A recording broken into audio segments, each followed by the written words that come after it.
I was nobody important. That's the part people always struggle with when they hear this story. They expect me to say I was a soldier, a diplomat, a scientist, someone whose presence made sense. But I wasn't. I was a transit engineer on Meridian Station, responsible for maintaining magrail lines and making sure civilian transport didn't tear itself apart while crossing orbital lanes. Meridian Station was neutral ground, a vast ring of steel and light hanging between three major trade routes, jointly administered by half a dozen species and loosely overseen by the Galactic Council. It was where empires negotiated, merchants cheated, and spies pretended not to exist. Humans were still relatively new to the wider galaxy back then. Officially recognized, technically respected, but not truly understood. We were seen as adaptable, stubborn, and vaguely unsettling, like a tool no one quite knew how to use safely. Which is probably why she chose to sit next to me. It was a public observation deck overlooking the transit lanes. I'd finished a double shift and was waiting for a shuttle back to the human quarter. The deck was crowded, but not packed. Species of every shape and biology drifted about, some floating, some slithering, some wearing environmental suits that hummed softly. I took a seat on a bench near the viewport and leaned back, watching freighters slip into jump alignment. That's when she sat down beside me. She looked ordinary, humanoid at least. Tall, but not unusually so. Pale skin with faint iridescent patterns that could have been cosmetic implants. Dark hair pulled back simply. No visible weapons. No ceremonial attire. Just a long, understated coat and calm, observant eyes. "Mind if I sit here?" she asked. Her accent was faintly musical, unfamiliar but fluent in Terran Standard. "Go ahead," I said, barely glancing at her. For a while, we sat in silence. She watched the ships like someone seeing them for the first time, head tilted slightly, eyes tracking every movement. Not the bored gaze of a commuter, more like a scholar studying a living equation. "First time on Meridian?" I asked eventually. She smiled. "Not exactly. But it's the first time I've been able to observe it freely." I snorted softly. "Yeah, that tracks. This place isn't exactly relaxing." "Yet you stay," she said. "Someone's got to keep the rails from killing people," I replied. "And it pays well enough." She nodded, as if that answer mattered. "What do you think of the galaxy?" she asked. That made me look at her. That's a big question for a stranger. "I find strangers give the most honest answers," she said gently. I considered it. Honestly, it's impressive. Old, powerful, and kind of arrogant. Her eyebrow lifted slightly. Arrogant. Yeah. A lot of species seem to think just because they survived longer, they're entitled to decide how everyone else should live. That made her laugh, a quiet, genuine sound. "You humans are very bold," she said. "We didn't survive our own planet by being polite," I shrugged. We talked for nearly an hour. About trade routes. About how humans adapted to alien gravity faster than expected. About the Council's obsession with protocols. She asked thoughtful questions, never intrusive, never dismissive. When I asked about her homeworld, she answered vaguely, describing oceans and spired cities without naming the system. At some point, a group of heavily armed figures entered the deck.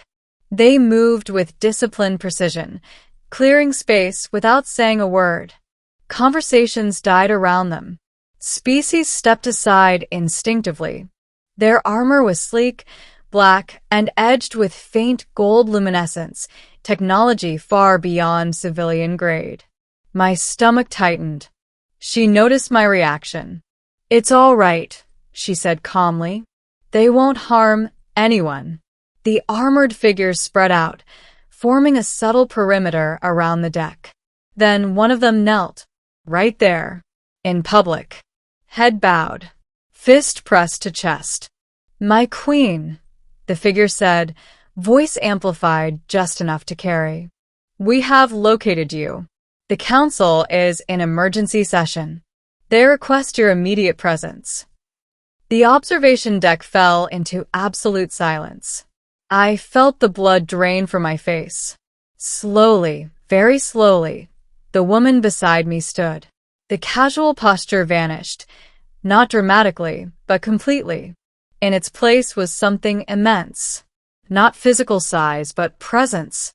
Gravity seemed to lean toward her. She looked down at the kneeling guard. "You were not meant to find me so quickly," she said, voice still calm, but now layered with authority that pressed against the air itself. "There has been an incident," the guard replied carefully. "Regarding humanity." My heart started pounding. She turned her gaze to me.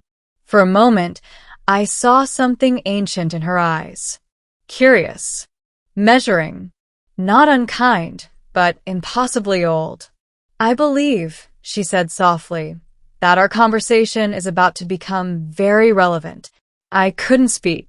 I froze. The Queen of the Aurelian Concord, the most powerful sovereign entity in known space, had just spent an hour chatting with me about magrails and arrogance. The council chamber was chaos. Delegates argued across layered holograms, voices overlapping in a dozen languages. The incident replayed in the center of the room. A trade fleet destroyed near human-controlled space, its black box data scrambled by an unknown signal. The accusation was clear. Humans were being blamed. I sat off to the side, wearing a borrowed formal jacket that didn't quite fit, trying not to hyperventilate. I had no idea why I was there, only that the Queen had insisted. "She is unregistered," a counselor snapped, pointing at a human representative. "Your species was warned about deploying autonomous defense nets." "Our nets are strictly defensive," the human ambassador replied coldly. "And the signal pattern doesn't match our systems." The Queen rose. The chamber fell silent instantly. "I will speak," she said. No one argued. "I was present on Meridian Station during the alleged incident's aftermath," she continued. "I observed human behavior. I spoke with one of them at length. Every eye turned toward me. I wanted to disappear. The humans did not attack that fleet," the Queen said. "But they did respond." "To what?" demanded a counselor. "To a provocation you failed to see," she replied. "That fleet carried a council-approved reconnaissance AI, one designed to test human response thresholds." Murmurs rippled through the chamber. The human ambassador's jaw tightened. "You experimented on us," he said quietly. "We assessed," the counselor corrected. The Queen's gaze sharpened. "And now you face the consequence of your arrogance," she said. "The humans detected your probe, traced its logic signature, and dismantled it without firing a single shot. The fleet's destruction was collateral, caused by your own system overload when their countermeasures fed your AI recursive paradoxes." Silence. "You poked a species that evolved under constant existential threat," the Queen continued. "A species that treats survival as an art form. And you did so without transparency."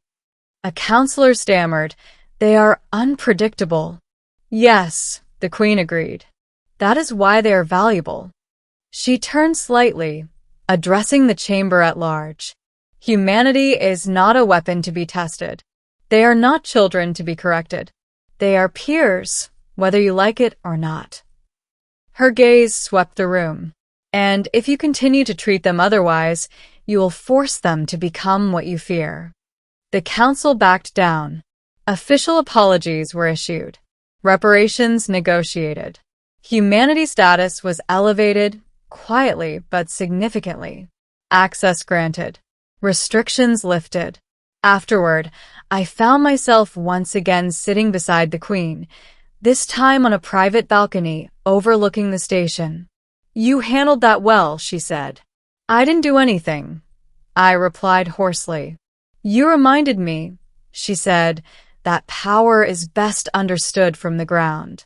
I looked at her. Why me? She smiled. Because you spoke honestly when you didn't know who I was, she said. Rulers hear lies far too often. She stood, preparing to leave. Will I see you again? I asked, surprising myself. Perhaps, she said. The galaxy is changing. Humanity will be at the center of it. Then she paused. And next time, she added lightly, I'll buy the drinks.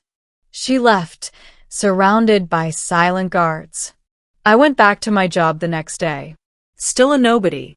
But now I knew something the galaxy was only beginning to learn. Sometimes the most powerful beings in existence sit beside you like strangers, just to see how you treat them when you think they're ordinary.